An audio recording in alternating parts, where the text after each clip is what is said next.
Good evening. A builder who took more than £1 million up front and then left his customers living in properties like bomb sites has been sent to jail for 5 years. Mark Jenkins promised dream kitchens and quality extensions, but some customers had to take out loans to finish the job and others are still living on a building site. Jenkins was jailed a few years ago for doing exactly the same thing, but he's simply changed his name and conned people all over again. Martin Jones reports. Like all con men, Mark Jenkins is convincing. Glossy leaflets, flash cars, and an answer for everything. This Bristol family were among those taken in. If he had put as much effort into actually getting the job done as pulling the wool over people's eyes, I'm sure he'd have done a great job. But it's just the brazen dishonesty that he showed that I'm absolutely furious about. They asked Jenkins' company, Profit Builders, for a kitchen extension. The price was reasonable, £30,000. But he asked for a huge deposit up front. And this is all he did. In total, his subcontractors did 4 days' work, which was digging a hole, doing a block work, and some scaffolding, which was left there for 6 months. Trading Standards say he's one of the most prolific fraudsters they've dealt with. Jenkins was a calculated individual. He knew exactly what he was doing to defraud victims out to the maximum amount of money he could. He needed this to maintain a lifestyle that he was enjoying at the victim's expense. In terms of remorse, has he shown any? Absolutely none at all.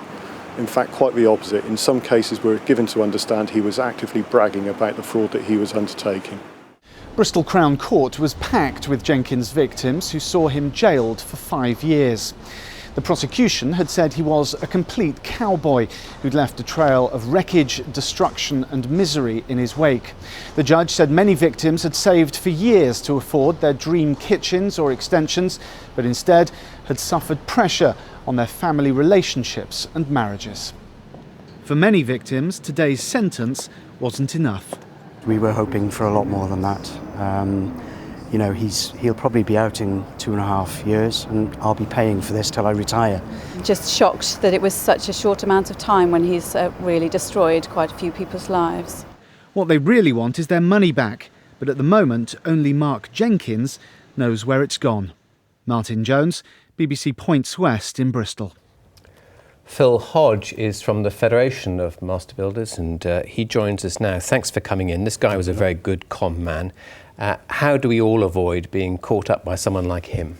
Well, the first thing I will say actually is that the majority of people who are in the construction trade are very hard-working, honest, reliable, people who take a pride in what they do and also rely upon their reputation in order to secure more business. However, the reality is that there are con people out there and members of the public need to be guarded. There's different ways in which to do this, but maybe some of the golden rules I will say is, first of all, agree what work it needs doing. So put it in writing, agree with the builder the timescales, the costs, and most of all, avoid paying money up front. Yeah, but this guy just didn't turn up. Once he said, I need some cash, and most people accept you have to pay something up front, and then they didn't see him again. You do, that's very true.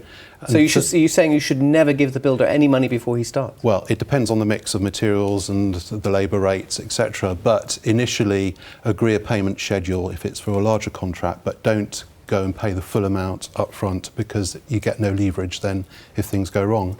What about things like cold calling? Do you think you should be suspicious if somebody's cold calling? I would be suspicious of anybody coming to my door who I've not asked to come to my door, and I would say if you're looking to engage with a builder, find one that has a good reputation. So speak to colleagues, speak to friends, or go to an organisation such as the Federation of Master Builders who do a lot of the donkey work really as far as selecting the right type of builder. Unfortunately, this chap was actually on one of those websites that rates people and his ratings seem to be quite good. So should they be taken with a pinch of salt as well? I would be guarded because you don't know what sort of feedback or where the feedback comes from.